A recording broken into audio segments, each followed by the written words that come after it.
वंदे मातरम, जय मातृभूमि, भारत माता की जय। साथियों, यदि आप एवं हम अपने विरासत में मिले राष्ट्रभक्ति के संस्कारों को सहेज कर रख पाने में सक्षम हो जाते हैं, यदि हम हमारे अतीत की उन स्वर्णिम यादों को अपने मन एवं मस्तिष्क में एक उस स्तर पर ले जाने में कामयाब हो जाते हैं जहां से हम हमारे महान क्रांतिकारियों को एक आदर भाव से, एक पूजनीय भाव से स्मरण कर पाएं, तो निश्चित रूप से हम स्वयं भी अपने जीवन में वह सकारात्मक सुधार ला सकते हैं, अपने देश के लिए इतने उपयोगी साबित हो सकते हैं जिस प्रकार हमारे असंख्य अमर क्रांतिकारी। भारतीय आज़ादी की लड़ाई भी निश्चित रूप से एक बहुत बड़े कालखंड में लड़ी गई। अंग्रेजों का भारत में प्रवेश होता है। सर्वप्रथम 16वीं 17वीं शताब्दी में हमारे जो महान क्रांतिकारी थे, महान राजा थे, महान नवाब थे, उन्होंने अंग्रेजों का मुकाबला किया। द्वितीय स्तर पर आकर हम 1857 का इतिहास देखते हैं। उससे आगे बढ़कर हम हमारे महान क्रांतिकारियों का दौर देखते हैं। उसके आगे चलकर आंदोलन वाला एक दौर था। तो इस प्रकार एक बहुत बड़े कालखंड में, और निश्चित रूप से हमारे हर क्रांतिकारियों ने, हर कालखंड के क्रांतिकारियों ने अपने से पहले क्रांतिकारियों से सीख लेकर ही उनकी राष्ट्रभक्ति की विरासत को सहेज कर ही इतिहास में क्रांति की नई इबारतें गढ़ी। 1857 की क्रांति, जिसे अंग्रेजों ने गदर का नाम दिया। गदर के क्रांतिकारियों के राष्ट्रभक्ति के संस्कारों को, उनके राष्ट्रभक्ति के भावों को ग्रहण कर हमारे आगामी क्रांतिकारियों ने उसी नाम पर एक महान संगठन की रचना कर डाली, जिसका मूल उद्देश्य यह था कि विदेशों में जितने भी भारतीय हैं उन्हें एक सामूहिक रूप से एकत्रित कर कर, संगठित कर कर अस्त्र एवं शस्त्रों का एक व्यापक रूप से संग्रहण कर कर भारत में उन विदेशी भारतीयों को भेजा जाए। भारतीय सेना की टुकड़ियों को अंग्रेजों के विरुद्ध गदर की भांति ही बगावत करने के लिए 1857 की भांति ही उन्हें तैयार किया जाए, ताकि एक वृहत्तर स्तर पर 1857 जैसी एक और महान क्रांति को अंजाम दिया जा सके। अतः इस संगठन को नाम दिया गया गदर पार्टी। इसी गदर पार्टी के महान नायक, महान सेनानायक, महान सेनापति का नाम होता है सोहन सिंह भकना। आज उनकी पुण्यतिथि पर मातृभूमि सेवा संस्था स्मरण के साथ उनका जीवन परिचय आपके समक्ष साझा करना चाहती है। सोहन सिंह भकना का जन्म 22 जनवरी सन 1870 में अमृतसर के खुदराई खुर्द नामक ग्राम में हुआ। यह शेरगिल जाट परिवार से संबंध रखते थे। पिता का नाम था भाई करम सिंह, माता का नाम था राम कौर। दुर्भाग्य से महज जब ये 1 वर्ष के ही थे, इनके पिता का देहांत हो गया। इनकी माता द्वारा इनका लालन पालन किया गया। प्रारंभ में इन्होंने गुरुद्वारा से ही धर्म की शिक्षा प्राप्त की। जब यह 11 वर्ष की उम्र में आए, तब जाकर प्राथमिक शिक्षा के लिए इनका दाखिला करवाया गया। इन्हें उर्दू की शिक्षा दी गई।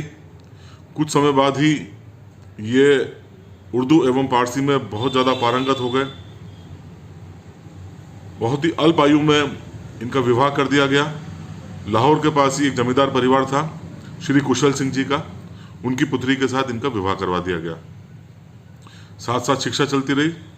ये 16 वर्ष की उम्र में तक आते आते इतनी विद्वता इन्होंने प्राप्त कर ली थी कि यह उर्दू एवं फारसी में एक अधिकार के रूप में, मतलब ये इन दोनों ही की शिक्षा इन्होंने बहुत ही कुशलतापूर्वक प्राप्त की थी। हालांकि कुछ समय इनके जीवन का इस प्रकार रहा, जब यह कुसंगति में पड़ गए शराब का अत्यधिक सेवन करने लगे। व्यसनों के चक्कर में इनकी जो पारिवारिक संपत्ति थी वह तक बिक गई। किंतु क्योंकि इनका तो जन्म ही क्रांति के लिए हुआ था, जल्द ही इन्हें सद्बुद्धि प्राप्त हुई। बाबा केशव सिंह जी की यह संपर्क में आए सन 1907 में, एवं इनके संपर्क ने इनके जीवन को पूरी तरह से बदल कर रख दिया। तमाम व्यसन थे उनसे इन्होंने विरक्ति ले ली, मुक्ति ले ली। किंतु अब धनाभाव, अतः 1907 में ही यह रोजगार की तलाश में अमेरिका चले गए। अब यहाँ पर इनके जीवन ने बहुत महत्वपूर्ण मोड़ लिया। यहीं पर लाला हरदयाल थे, उनसे इनकी मुलाकात हुई। हालांकि जब ये भारत में थे, बाबा केशव सिंह के संपर्क में आए थे, उनसे इन्होंने राष्ट्रभक्ति की कई जानकारियाँ प्राप्त की। लाला लाजपत राय के बारे में ये काफ़ी सुनते थे, उनके राष्ट्रभक्ति के विचारों से काफ़ी प्रभावित थे। अतः ये कहा जा सकता है कि अमेरिका जाते जाते राष्ट्रभक्ति के बीज तो इनके मन मस्तिष्क में अंकुरित हो ही चुके थे। अमेरिका जाकर इन्होंने एक मिल में काम करना प्रारंभ किया, जहां पर पहले से ही 200 पंजाबी मजदूर कार्य करते थे। किंतु वहां उन्होंने जब इनकी स्थिति देखी, बहुत ही कम वेतन में, बहुत ही जटिल परिस्थितियों में उनको कार्य करना पड़ता था। साथ ही वहां पर भी अमेरिकी भी गोरे थे, उनके द्वारा पल पल अपमान सहना। सोहन सिंह भकना ने यह निष्कर्ष निकाला कि भारत की गुलामी ही इसका बहुत महत्वपूर्ण कारण है। यदि भारत को गुलामी से आज़ाद कर दिया जाएगा तो अंतर्राष्ट्रीय स्तर पर भी भारत एवं भारतीयों के सम्मान को स्थापित किया जा सकता है। अतः इन्होंने वहाँ पर लाला हरदयाल जी के साथ सक्रिय रूप से कार्य करना प्रारंभ किया एवं एक महत्वपूर्ण संगठन बनाने का प्रयास इन्होंने प्रारंभ कर दिया। उसी दौर में लाला हरदयाल जी ने पैसिफिक कोस्ट हिंदी एसोसिएशन नामक एक संगठन की स्थापना की, जिसका अध्यक्ष इन्होंने सोहन सिंह भकना को बनाया एवं स्वयं मंत्री पद पर रहे।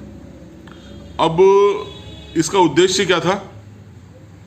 वहां पर जितने भी संपर्क में भारतीय थे उनको सदस्यता ग्रहण करवाना, उनमें राष्ट्रभक्ति के संस्कारों से उनको प्रेरित करना, उनके मन में ये जन जागृति लाना कि बिना भारत की आज़ादी के हमें सम्मान मिल पाएगा, यह संभव नहीं है। धीरे धीरे इस संगठन का दायरा बढ़ता गया, क्योंकि संगठन 1857 की क्रांति से ही प्रेरित था। अतः 1857 की क्रांति की स्मृति में इन्होंने गदर पत्र का प्रकाशन प्रारंभ किया। साथ ही एंग्लो जंग एवं नया जमाना नामक पत्र भी इनके संगठन द्वारा प्रकाशित किए जाते रहे। आगे चलकर यही संस्था गदर पार्टी के नाम से प्रसिद्ध हुई। 1857 के गदर को मन मस्तिष्क में लेकर क्रांति का एक ऐसा महान विस्फोट कर देना कि अंग्रेजों की जड़ें समाप्त हो जाए भारत से, यह प्रयास प्रारंभ हो चुके थे अमेरिका की धरती पर सोहन सिंह भकना एवं लाला हरदयाल के नेतृत्व में। अब संगठन धीरे धीरे मजबूती प्राप्त कर रहा था।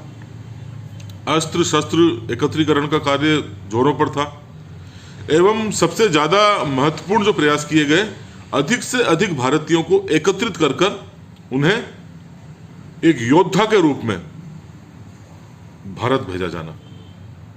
भारत में भी संपर्क निरंतर थे। भारत में कई सेना की टुकड़ियों को 1857 की भांति ही गदर के लिए अर्थात ब्रिटिश साम्राज्य से युद्ध लड़ने के लिए तैयार किया जा चुका था।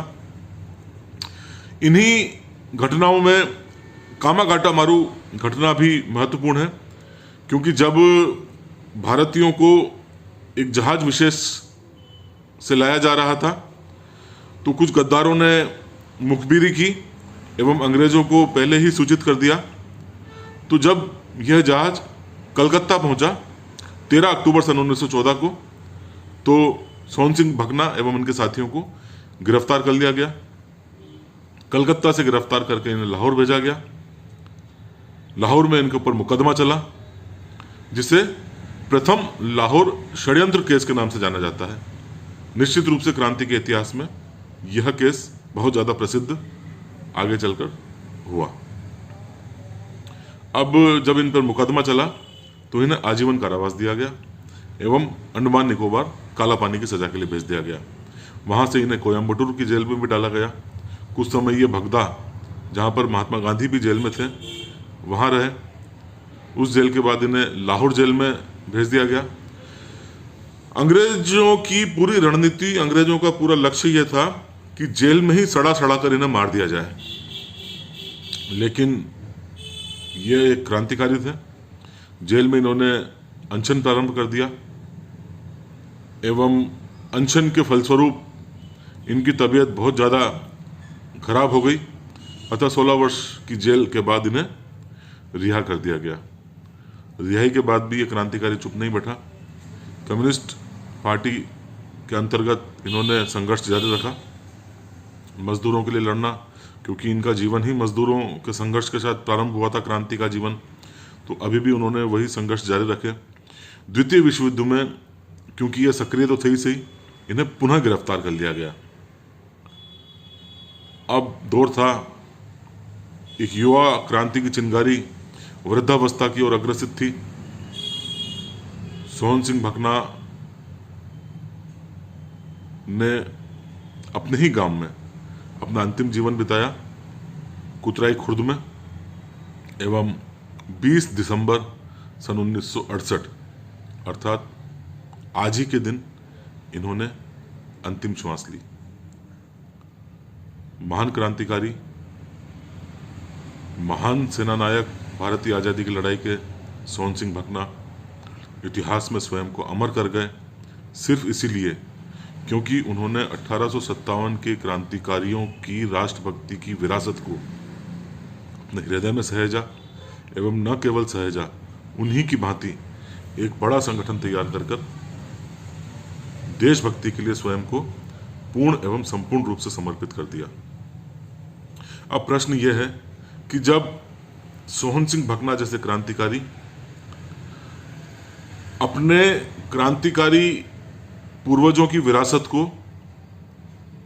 लेकर देश के लिए अपना सर्वस्व आहूत कर सकते हैं, तो आज की पीढ़ी और हम क्यों नहीं हमारे क्रांतिकारियों से मिले राष्ट्रभक्ति के संस्कारों को अपने आम जीवन में पुष्पित एवं पल्लवित करें।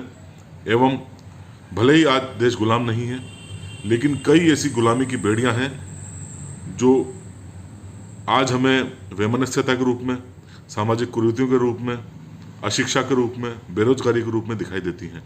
क्यों ना हम भी उस विरासत को अपने मन मस्तिष्क में सहेज कर राष्ट्रभक्ति के भावों को चरम पर पहुंचाकर अपने देश को इन छोटी छोटी गुलामियों से मुक्त कराने का प्रयास करें। इन्हीं भावों के साथ मातृभूमि सेवा संस्था एक बार पुनः नमन करती है क्रांति के ऐसे ही महानायक को। वंदे मातरम। जय भारत, जय हिंद।